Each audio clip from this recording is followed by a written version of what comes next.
መጽሐፈ ኩፋሌ ሕጉና ትእዛዙ የተጻፉባቸው ሁለቱን የዕንቁ ጽላት ይቀበል ዘንድ እግዚአብሔር ሙሴን ወደ ተራራ ራስ ውጣ እንዳለው በወጣ ጊዜ በደብረ ሲና ለሙሴ እንደነገረው በዚህ ዓለም በሚመላለሱበት ዘመኖች ሁሉ ሰባት ተብለው የሚቆጠሩ የዘመኖችን ሥራ ለማወቅ አምልኮቱና ሕጉ የሚነገሩባቸውን የዘመኖችን አከፋፈል የሚናገር መጽሐፍ ይህ ነው። ምዕራፍ 1 የእስራኤል ልጆች ከግብፅ በወጡበት በመጀመሪያው ዘመን እንዲህ ሆነ። በሦስተኛው ወር የወር በባተ በ16ኛው ቀን እግዚአብሔር ከእኔ ዘንድ ወደዚህ ተራራ ውጣ፣ በጻፍከውም መጠን ልብ ታስደርጋቸው ዘንድ ሕጉና ሥርዓቱ የተጻፈባቸውን ሁለቱን የዕንቁ ጽላቶች እሰጥሃለሁ ብሎ ለሙሴ ተናገረ። ሙሴም ወደ እግዚአብሔር ተራራ ወጣ። የእግዚአብሔርም ብርሃን በደብረ ሲና ተገለጠ። 6 ቀንም ደመና ጋረደው። በሰባተኛይቱም ቀን በደመና መካከል ሆኖ ሙሴን ጠራው። የእግዚአብሔርም ብርሃን በተራራው ራስ ላይ እንደ እሳት ሲነድ አየ።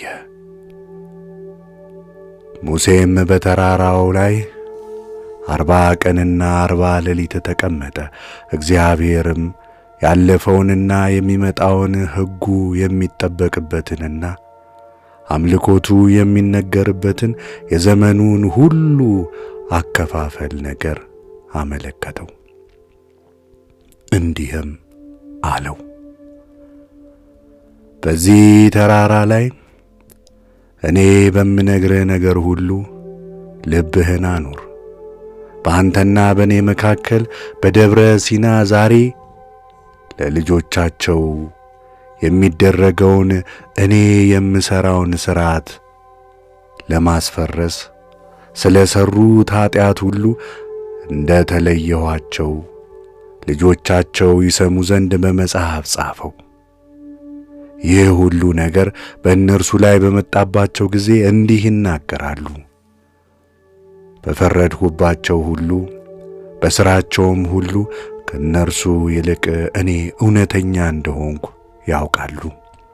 ከእነርሱም ጋር ያለው እንደሆንኩ ያውቃሉ። አንተም እኔ ዛሬ የነገርሁህን ይህንን ሁሉ ነገር ጻፍ። እኔ ቁጣቸውን አውቃለሁና ማርና ወተት የምታስገኝ ሀገርን ለልጆቻችሁ እሰጣለሁ ብዬ ለአብርሃምና ለይስሐቅ ለያዕቆብም ወደ ማልሁላት ሀገር ሳላገባቸው አንገታቸው ደንዳና እንደሆነ አውቃለሁና በልተውና ጠግበው ከመከራቸው ሁሉ ወደማያድናቸው ወደ ልዩ ጣዖት ይመለሳሉና ይህች መጽሐፍ በእነርሱ ላይ ሥርዓት ትሁንባቸው። እኔ የማዛቸውን ትእዛዜን ሁሉ ይዘነጋሉና አሕዛብንም ተከትለው ወደ ኀጢአታቸው ይሄዳሉና ለኀጢአቶቻቸውም ይገዛሉና በእነርሱም መከራንና ጭንቀትን ጦርነትንም ለማምጣት መሰናክል ይሆንባቸዋል። ብዙ ሰዎች ይጠፋሉ፣ ተይዘውም በጠላቶቻቸው እጅ ይወድቃሉ። ሥርዓቴንና ትእዛዜን የቃል ኪዳኔንም በዓላት ሰንበታትንም በመካከላቸውም የለየሁትን ቅዳሴያትን ስሜ በእነርሱ ይጠራ ዘንድ ያድርበትም ዘንድ በምድር መካከል ያከበርሁትን ድንኳኔንና መቅደሴን ትተዋልና በዓላትን መስገጃ ዛፍንና ጣዖትን ሰርተው ለመሳት እየራሳቸው ይሰግዳሉ። ልጆቻቸውንም ለአጋንንት በልቦናቸው ስተው ለሠሩት ጣዖት ሁሉ ይሰዋሉ። እዳኝባቸውም ዘንድ ወደ እነርሱ ምስክሮችን እልካለሁ። ነገር ግን አይሰሙ። ምስክሮችንም ይገድላሉ፣ ሕግንም የሚሹ ሰዎችን ይገድሏቸዋል፣ ከሀገርም አስወጥተው ይሰዷቸዋል። ሁሉንም ያቦዝናሉ፣ በዓይኖቼም ፊት ክፉ ሥራ መሥራትን ይጀምራሉ። ከእነርሱም ፊቴን እመልሳለሁ፣ ለመበዝበዝና ለመማረክ ለመዝረፍም የሆኑ ዘንድ በአሕዛብ እጅ አሳልፌ እሰጣቸዋለሁ። ከኢየሩሳሌምም መካከል እርቃቸዋለሁ፣ በአሕዛብም መካከል እበትናቸዋለሁ። ሕጌን ሁሉ ትእዛዜንም ሁሉ ፍርዴንም ሁሉ ሥርዓቴንም ሁሉ ይዘነጋሉ። የወሩን መባቻና ሰንበትን በዓሉንና ኢዮቤልዩን ሥርዓቱንም ይዘነጋሉ። ከዚህም በኋላ በፍጹም ልባቸው በፍጹም ነፍሳቸው በፍጹም ኃይላቸውና ከአሕዛብ መካከል ወደ እኔ ይመለሳሉ። እኔም ከአሕዛብ ሁሉ መካከል እሰበስባቸዋለሁ፣ እገለጥላቸው ዘንድ ይፈልጉኛል። በፍጹም ልባቸውና በፍጹም ነፍሳቸው በፈለጉኝ ጊዜ እኔ በእውነት ብዙ ሰላምን እገልጥላቸዋለሁ። በፍጹምም ልቤ በፍጹምም ነፍሴ ወደ ቀና ሕግ መልሳቸዋለሁ። ለበረከት ይሆናሉ፣ ለመርገምም አይደለም። ራስ ይሆናሉ፣ ጅራትንም አይደለም። በመካከላቸውም መቅደሴን እሠራለሁ፣ ከእነርሱም ጋር እኖራለሁ። አምላካቸውም እሆናቸዋለሁ። እነርሱም በሚገባ በእውነት ሕዝብ ይሆናሉ። እኔም እግዚአብሔር አምላካቸው ነኝና አልተዋቸውም፣ አልለያቸውም። ሙሴ በግንባሩ ተደፍቶ ጸለየ፣ እንዲህም አለ። አቤቱ አምላኬ በልቦናቸው ስህተት ይሄዱ ዘንድ ርስት የሆኑ ወገኖችህን አትተው፣ ይገዟቸውም ዘንድ አንተንም እንዲበድሉ ያደርጓቸው ዘንድ በጠላቶቻቸው በአሕዛብ እጅ አትጣላቸው። አቤቱ ይቅርታ በወገኖች ላይ ከፍ ከፍ ይበል፣ የቀና ልቦናንም ፍጠርላቸው። በፊትህ ለማጣላት ከባለ መዋልነትህም ይጠፉ ዘንድ ከእውነተኛ ሥራ ሁሉ ለማሰነካከል የዲያብሎስ መንፈስ አይሰልጥንባቸው። እነርሱስ በታላቅ ኃይልህ ከግብፅ ሰዎች እጅ ያዳንሃቸው ወገኖችህና ማደሪያዎችህ ናቸው። ንጹሕ ልቦናን ፍጠርላቸው፣ የተቀደሰ መንፈስንም አሳድርባቸው። ከዛሬ ጀምሮ እስከ ዘላለም ድረስ በኀጢአታቸው አይሰነካከሉ። እግዚአብሔርም ሙሴን እንዲህ አለው፣ እኔ ክርክራቸውንና ሐሳባቸውን አውቃለሁ። አንገታቸው ደንዳና ነው። ኀጢአታቸውንም አባቶቻቸውን ኀጢአት እስኪያውቁ ድረስ አይሰሙም። ከዚህም በኋላ በፍጹም ቅንነት በፍጹም ልቦናና በፍጹም ሰውነት ወደ እኔ ይመለሳሉ። የልቦናቸውን ቆላፍነት የዘራቸውን ልቦና ቆላፍነት እቈርጣለሁ፣ ንጹሕ ልቦናንም እፈጥርላቸዋለሁ። ከዚያች ቀን ጀምሮ እስከ ዘላለም ድረስ እኔን ከመከተል ወደ ኋላ እንዳይመለሱ አነጻቸዋለሁ። ልቦናቸውም እኔን ትከተላለች፣ ትእዛዜንም ሁሉ ይፈጽማሉ። አባት እሆናቸዋለሁ፣ እነርሱም ልጆች ይሆኑኛል። ሁሉም የሕያው አምላክ ልጆች ይባላሉ። መልአክ ሁሉ ሰውም ሁሉ ያውቃቸዋል። እነርሱ ልጆቼ እንደሆኑ እኔም በሚገባና በእውነት አባታቸው እንደሆንኩ እንደምወዳቸውም ያውቋቸዋል። አንተም በዚህ ተራራ ላይ እኔ የምነግርህን ይህን ነገር ሁሉ የፊቱንና የኋላውን ይመጣ ዘንድ ያለውንም ሕጉና አምልኮቱም በሚነገሩበት በዓመቱ ቁጥር እስከ ዘለዓለም ድረስ የሚሆነውን የዘመኑ አከፋፈል ሁሉ እኔም ወርጄ በዘመኑ ሁሉ ከእርሱ ጋር እስክኖር ድረስ የሚደረገውን ሁሉ ጻፍ። መልአከ ገጹን እንዲህ አለው፣ ዓለም ከተፈጠረ ጀምሮ ለዘላለም የምመሰገንበት ቤተ መቅደስ በመካከላቸው እስኪሠራ ድረስ እግዚአብሔርም ለሁሉ እስኪታይ ድረስ የሚሆነውን ለሙሴ ጻፍለት። እኔ የእስራኤል አምላክ እንደሆንኩ ለያዕቆብ ልጆች ሁሉ አባት እንደሆንኩ በደብረ ጽዮንም ለዘለዓለም ንጉሥ እንደሆንኩ ሁሉ ያውቃል። ጽዮን ኢየሩሳሌምም የከበረች ትሆናለች። ምዕራፍ 2 መጽሐፈ ኩፋሌ።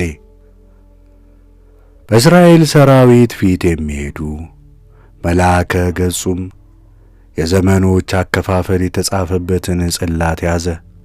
ይኸውም ለሕግና ለምስክርነት በሱባኤ የሚቆጠረው የዘመኑ አከፋፈል ከዓለም ፍጥረትና አዲስ ፍጥረት የተፈጠረበት ቀን ጀምሮ ሰማያትና ምድር ፍጥረታቸው ሁሉ የሰማይ ሰራዊት እንደመሆናቸው እስኪታደሱ ድረስ ያለው የተጻፈበት ነው።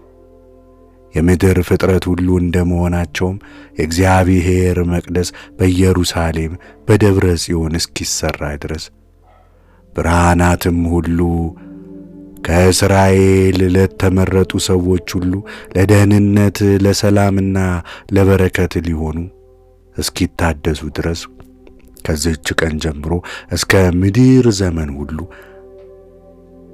እንደዚሁ ይሆን ዘንድ የሚደረገው ሁሉ የተጻፈበት ነው። መልአከ ገጹም በእግዚአብሔር ቃል ሙሴን እንዲህ አለው፣ እግዚአብሔር አምላክ በስድስተኛው ቀን ፍጥረቱን ሁሉ ፈጥሮ እንደጨረሰ የፍጥረትን ነገር ሁሉ ጻፍ። በሰባተኛይቱም ቀን እንዳረፈ ከዕለታቱም ሁሉ እንደለያት ለሥራውም ሁሉ ምልክት አድርጎ እንዳኖራት ጻፍ። በመጀመሪያይቱ ቀን በላይ ያሉ ሰማዮችን ፈጥሯልና ምድርንና ውሃዎችንም በፊቱ የሚያገለግል ፍጥረትንም ሁሉ ፈጥሯልና መላእክተ ገጽንም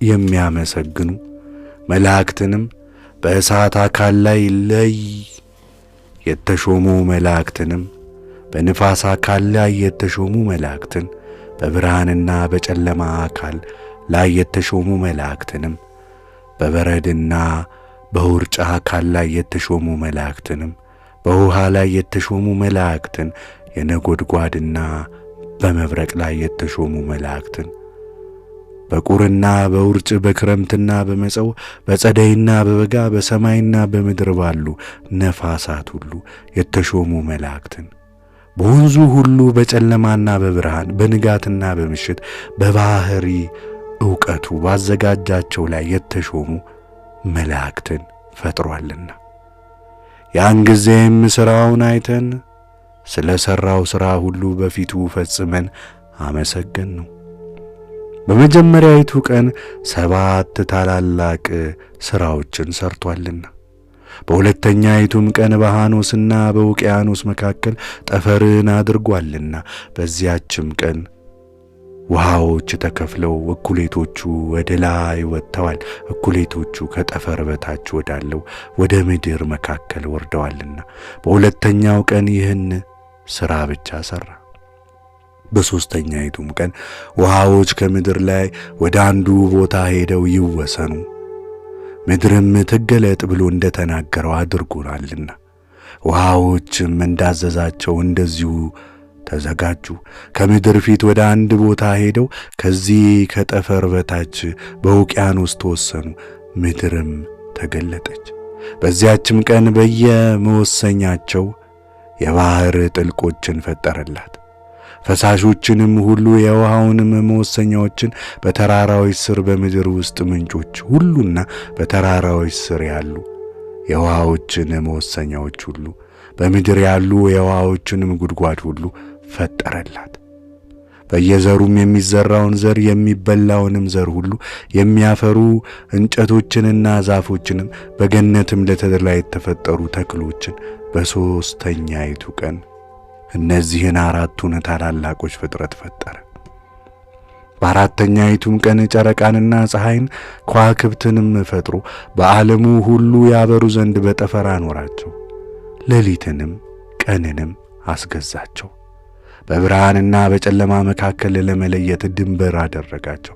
እግዚአብሔርም በምድር ላይ ለቀኖችና ለሱባኤዎች፣ ለወሮችና ለበዓሎች፣ ለዓመታትና ለኢዮቤላት፣ በዓመት ለሚመላለሱ ሰዓቶችም ሁሉ ታላቅ ምልክት እንዲሆን በብርሃንና በጨለማ መካከል ድንበር እንዲለይ በምድርም ላይ የሚበቅለውና የሚያድገው ሁሉ ይድን ዘንድ ለማዳን ፀሐይን ፈጠረ። በአራተኛይቱ ቀን እነዚህ ሦስቱን ፍጥረቶች ፈጠረ።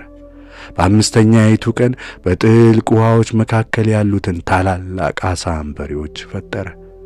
ይህ ሁሉ መጀመሪያ በእጁ ተፈጥሯልና ሥጋዊ ደማዊ ሁሉ፣ በውሃዎችም ውስጥ የሚመላለስ ፍጥረት ሁሉ፣ ዓሣዎችና የሚበሩ ወፎች ሁሉ ወገኖቻቸውም ሁሉ ተፈጥረዋልና ፀሐይም ሕይወት ሊሆናቸው በእነርሱ ላይ ወጥቶአልና በዚህ ዓለም በሚኖር ፍጥረትና በምድር በሚበቅለው ሁሉ ላይ በሚያፈራውም እንጨት ሁሉ ላይ በሥጋዊ ደማዊ ሁሉ ላይ ወጥቶአልና በአምስተኛይቱ ቀን እነዚህን ሦስቱን ፍጥረታት ሁሉ ፈጠረ። በስድስተኛይቱም ቀን እንስሳትንና አራዊትን ሁሉ በምድር ላይ የሚመላለሰውንም ፍጥረት ሁሉ ፈጠረ።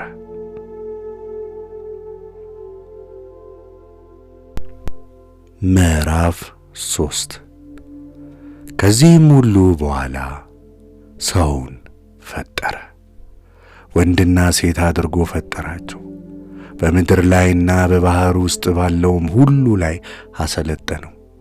በሚበሩ አዕዋፍ ላይና በአራዊት ላይ፣ በእንስሳት ላይና በምድር ላይ በሚንቀሳቀሱ በምድርም ሁሉ ላይ በዚህም ሁሉ ላይ አሰለጠነው። በስድስተኛይቱም ቀን እነዚህን 4 ዓይነት ፍጥረታት ፈጠረ። ሁሉም 22 ዓይነት ፍጥረት ሆነው በስድስተኛይቱ ቀን በሰማይና በምድር በባሕሩና በጥልቁ ውስጥ በብርሃንና በጨለማ መካከል በሁሉም ላይ ያለውን ፍጥረት ሁሉ ፈጥሮ ፈጸመ። 6 ቀን ሥራ ሰርተን በሰባተኛይቱ ቀን ከሥራ ሁሉ እናርፍ ዘንድ ታላቅ ምልክት 7ተኛይቱን ቀን ሰጠን።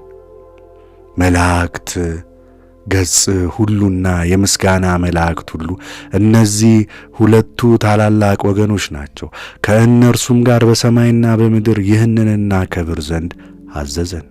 እንዲህም አለን፣ እነሆ እኔ ከአሕዛብ መካከል ሕዝብን እለያለሁ፣ እነርሱም ሰንበትን ያከብራሉ።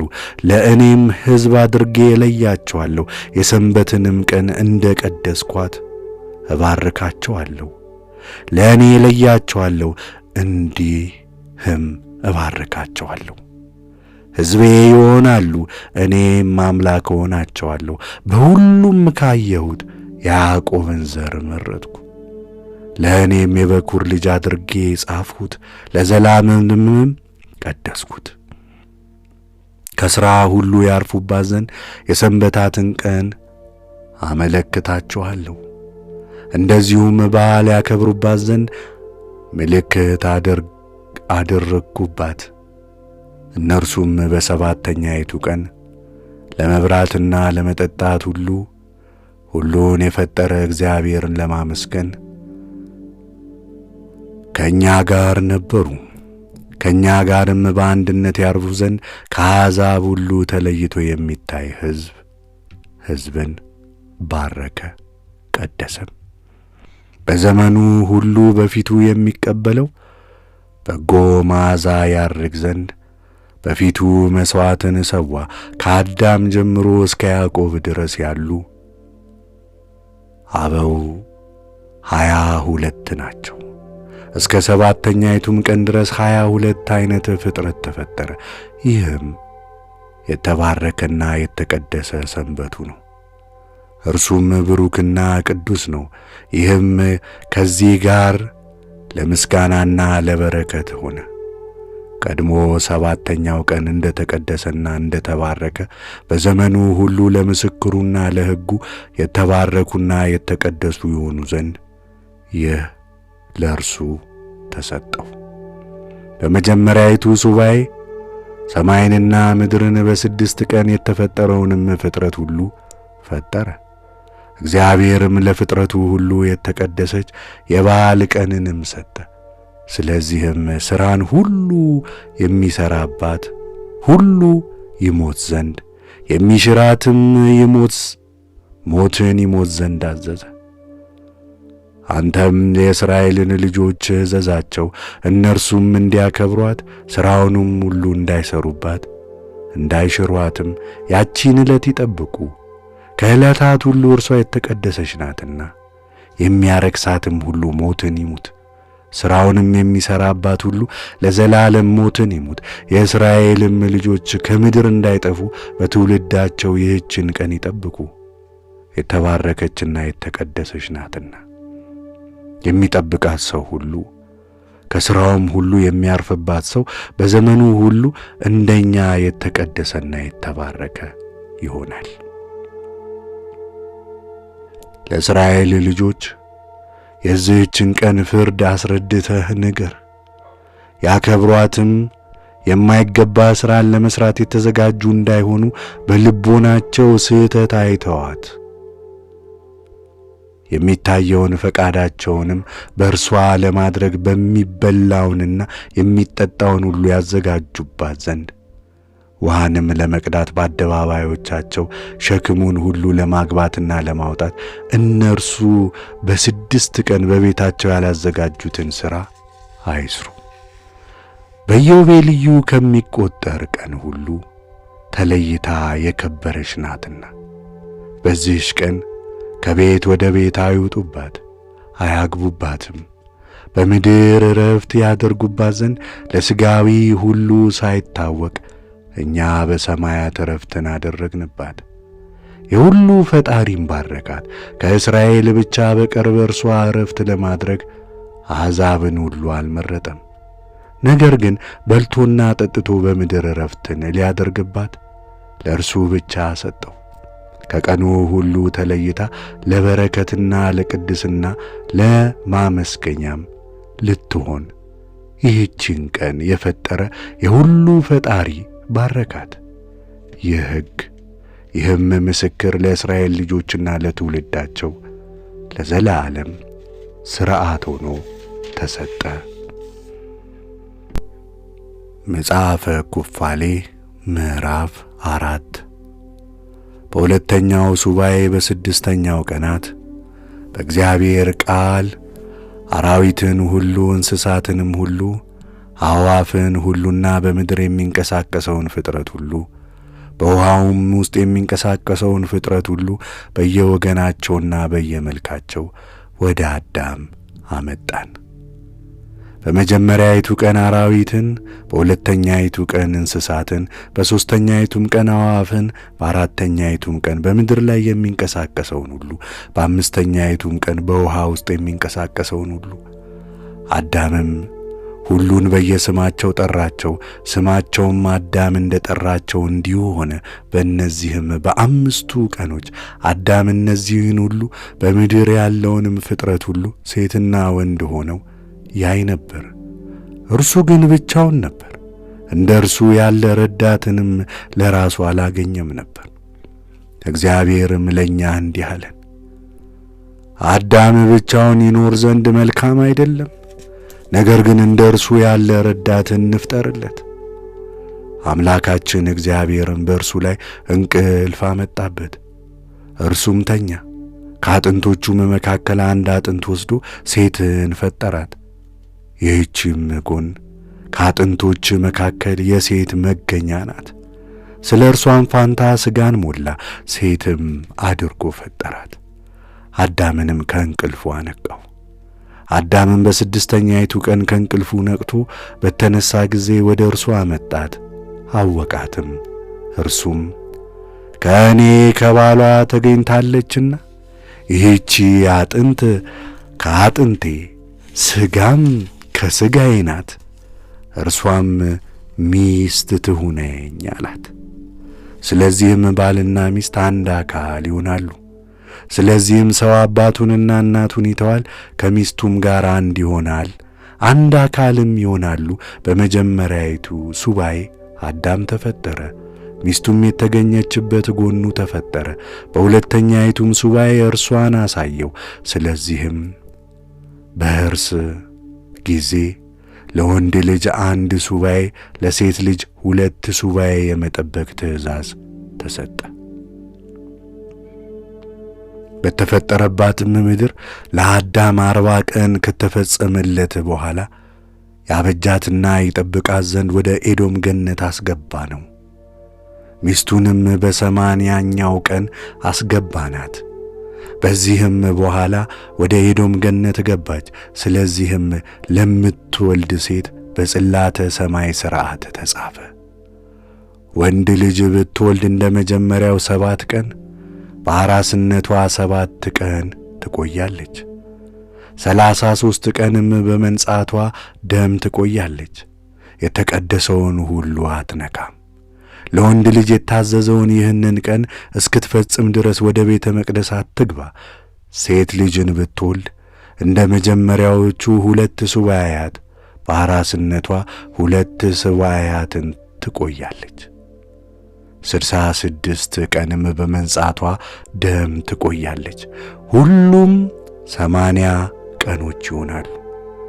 እነዚህንም 80 ቀኖች ከፈጸመች በኋላ ገነት ከምድር ሁሉ የተቀደሰች ናትና በውስጧም የበቀለው እንጨት ሁሉ የተቀደሰ ነውና ወደ ኤዶም ገነት አገባናት። ስለዚህም ወንድ ልጅና ሴት ልጅ ለምትወልድ ሴት የእነዚህ ቀኖች ሥርዓት ተሠራ። ለወንድ ልጅና ለሴት ልጅ የታዘዙ እነዚህ ቀኖች እስኪፈጸሙ የተቀደሰውን ሁሉ አትንካ፣ ወደ መቅደስም ሁሉ አትግባ። እስራኤልንም በዘመኑ ሁሉ ይጠብቁት ዘንድ የተጻፈው ሕግና ሥርዓት ይህ ነው።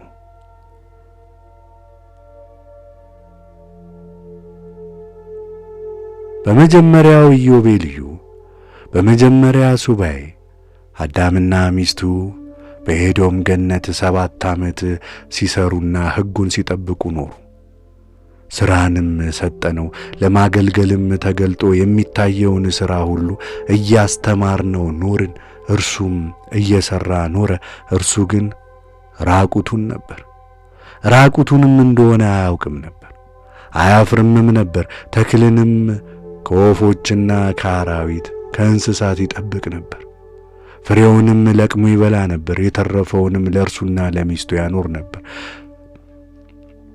የሚጠብቀውንም ያኖር ነበር። 7ቱን ዓመት ጠንቅቆ ቆጥሮ በዚያ የፈጸማቸው የ7ቱ ዓመት ፍጻሜ ባለቀ ጊዜ በሁለተኛው ወር በ17ኛው ቀን እባብ መጥቶ ወደ ሔዋን ቀረበ። እባቡም ሔዋንን በገነት ካሉ ዛፎች ፍሬ ሁሉ እግዚአብሔር ከእርሱ አትብሉ ብሎ አዟችኋልን? አላት። እርሷም እንዲህ አለችው፣ እግዚአብሔር በገነት ካለ ዛፍ ፍሬ ሁሉ ብሉ፣ በገነት መካከል ካለ ዛፍ ፍሬ ግን አትብሉ፣ እንዳትሞቱም አትንኩ አለን አለችው።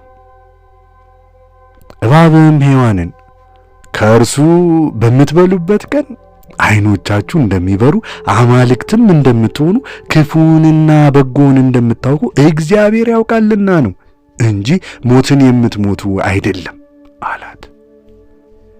ሔዋን ዛፉ ያማረ እንደሆነ ለማየት ደስ የሚያሰኝ ፍሬውም ለመብላት የሚያስጎመጅ እንደሆነ ባየች ጊዜ ከእርሱ ወስዳ በላች። ኀፍረቷንም በቀደመው በበለሱ ቅጠል ሸፈነች። ለአዳም ሰጠችውና በላ። ዓይኖቹም አዩ። ራቁቱንም እንደሆነ ባየ ጊዜ የበለስ ቅጠልን ወስዶ ሰፋ፣ ግልድም አድርጎም ኀፍረቱን ሸፈነ። እግዚአብሔርም እባቡን ረገመው፣ ለዘላለምም ፈረደበት። ሔዋንንም የእባቡን ቃል ሰምታ በልታለችና ፈረደባት። ሐዘንሽንና ጣርሽን ፈጽሜ አበዛዋለሁ፣ በሐዘን ልጆችን ውለጂ፣ መመለሻሽም ወደ ባልሽ ይሁን፣ እርሱም ይግዛሽ አላት። አዳምንም የሚስትህን ቃል ሰምተህ ከእርሱ እንዳትበላ ካዘዝኩ ዛፍ በልተሃልና በአንተ ምክንያት ምድር የተረገመች ትሁን፣ እሾህና አሜኬላ ይብቀልባት። አንተ የምድር ተገኝተሃልና ወደ ምድርም ትመለሳለህና ከእርሷ ወደ ተገኘህባት ወደ ምድር እስክትመለስ ድረስ በፊትህ ወዝ እንጀራህን ብላ አለው። የቁርበት ልብስንም አደረገላቸው፣ አለበሳቸውም፣ ከኤዶም ገነትም አሰናበታቸው። ምዕራፍ 5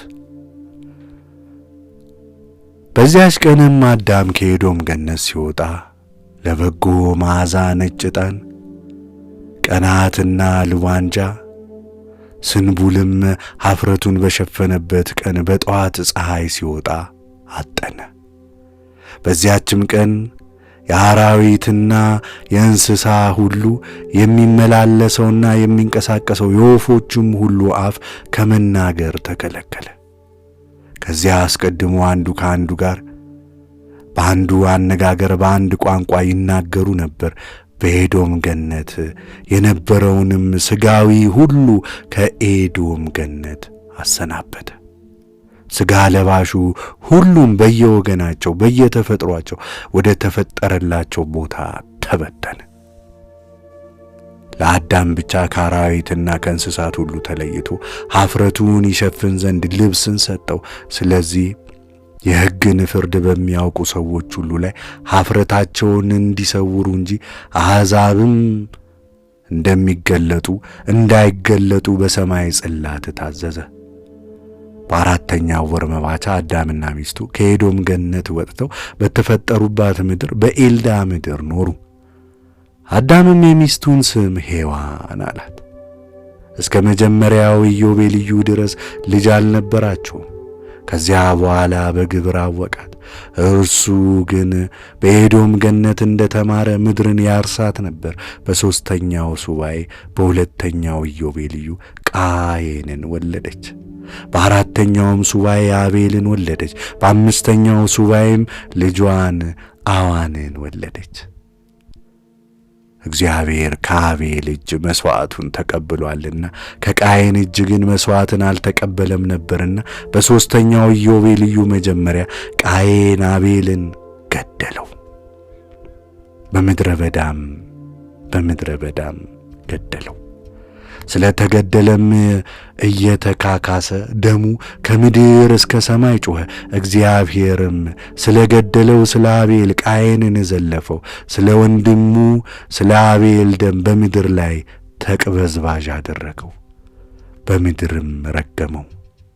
ስለዚህ ወንድሙን በተንኰል የሚገድል ሰው የተረገመ እንደሆነ በሰማይ ጽላት ተጻፈ።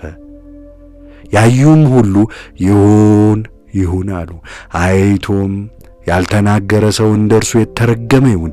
ስለዚህም እኛ በሰማይና በምድር በብርሃንና በጨለማ በሁሉም የሚደረገውን ኃጢአት ሁሉ በአምላካችን በእግዚአብሔር ፊት እንናገር ዘንድ መጣን አሉ። አዳምና ሚስቱም ስለ አቤል 4 የዘመን ሱባኤ እያለቀሱ ኖሩ። አዳምም በአምስተኛው ሱባኤ በአራተኛው ዓመት ደስ አለው። ዳግመኛ ሚስቱ በግብር አወቃት፣ ወንድ ልጅንም ወለደችለት። ቃየን ስለ ገደለው ስለ አቤል እግዚአብሔር በምድር ሌላ ዘር አስነስቶልናል ብሎ አልና ስሙን ሴት አለው። በስድስተኛው ሱባኤ ልጁን አዙራን ወለዳት። ቃየንም እህቱን አዋንን ሚስት ትሆነው ዘንድ አገባት። በአራተኛውም ኢዮቤልዩ መጨረሻ ኤኖህን ወለደችለት። በአምስተኛው ኢዮቤልዩ በመጀመሪያው ሱባኤ በአንደኛው ዓመት በምድር ቤቶች ተሠሩ። ቃየንም ከተማ ሠራ፣ ስሟንም በልጁ በኤኖህ ስም ጠራት። አዳምም ሚስቱን ሔዋንን በግብር አወቃት። ዳግመኛም 9 ልጆችን ወለደችለት። ሴትም በ5ኛው ኢዮቤልዩ በ5ኛው ሱባኤ እህቱን አዙራን ሚስት አድርጎ አገባት። በ4ኛውም ዓመት ሄኖስን ወለደችለት። እርሱም በምድር ላይ የእግዚአብሔርን ስም መጥራት የጀመረ ነው። በ7ኛው ኢዮቤልዩ በ3ኛው ሱባኤ ሄኖስ ሚስት ትሆነው ዘንድ እህቱን ኑዓምን አገባ። በ5ኛውም ሱባኤ በ3ኛው ዓመት ወንድ ልጅ ወለደችለት።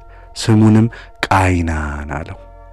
በ8ኛው ኢዮቤልዩ መጨረሻ ቃይናን እህቱን ሞዓሊሊትን ሚስት አድርጎ አገባት። በ9ኛው ኢዮቤልዩ በመጀመሪያው ሱባኤ በዚህም ሱባኤ በ3ኛው ዓመት ወንድ ልጅን ወለደችለት። ስሙንም መላኤል አለው። በ10ኛው ኢዮቤልዩ በ2ኛው ሱባኤ መላኤል ሚስት ትሆነው ዘንድ የአባቱን ወንድም የበራኪሄልን ልጅ ዲናን አገባ። በ3ኛውም ሱባኤ በ6ኛው ዓመት ወንድ ልጅን ወለደችለት። ስሙንም ያሮድ አለው። በዘመኑ ትጉሃን የተባሉ የእግዚአብሔር መላእክት በምድር የሰው ልጆችን ያስተምሩ ዘንድ በምድር ፍርድንና ቅንነትን ያደርጉ ዘንድ ወደ ምድር ወርደዋልና። ያሮድም በ11ኛው ኢዮቤልዩ ሚስትን አገባ። ስሟም ባረካ ይባላል። ይህችውም የአባቱ እህት የራሱኤል ልጅ ናት። በዚህም ኢዮቤልዩ 4ኛው ሱባኤ ሚስትን አገባ። በዚህ ኢዮቤልዩ በ4ኛው ዓመት በ5ኛው ሱባኤ ወንድ ልጅን ወለደችለት። ስሙንም ሄኖክ አለው። እሱም አስቀድሞ በምድር ላይ ከተወለዱ ሰዎች ይልቅ መጽሐፍንና ትምህርትን ጥበብንም ተማረ።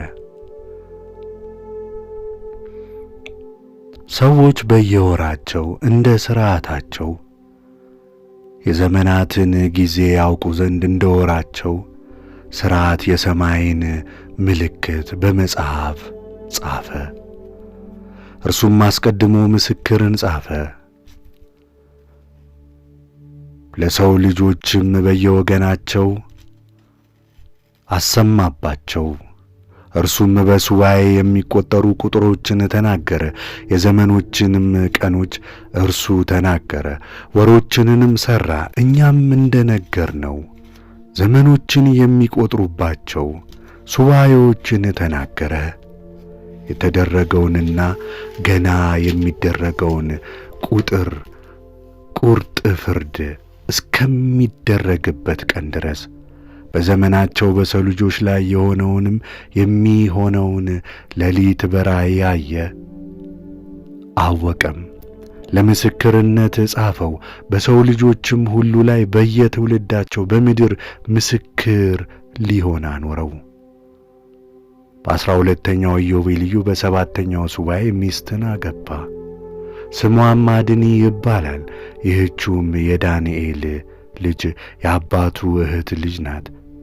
ለእርሱም ሚስት ልትሆነው አገባት። በዚህም ሱባኤ በ6ኛው ዓመት ወንድ ልጅን ወለደችለት። ስሙንም ማቱሳላ ብሎ ጠራው። ከዚህም በኋላ ከአምላክ መልአክ ጋር 6 ኢዮቤልዩ ዘመናትን ኖረ። በምድርም ያለውን ሁሉ በሰማይም ያለውን የፀሐይን ሥልጣን አሳዩት። ሁሉንም ጻፈ። ከሰው ልጆች ጋር በኀጢአት አንድ ሆነው በደል የሠሩት በትጉሃንም አዳኘባቸው። እነዚህ ከሰው ልጆች ጋር ይረክሱ ዘንድ በግብርም አንድ ይሆኑ ዘንድ ጀምረዋልና ሄኖክም በሁሉ ላይ አዳኘባቸው። ከሰው ልጆች መካከል ተወሰደ፣ ለጌትነትና ለክብር ወደ ኤዶም ገነት ወሰድነው።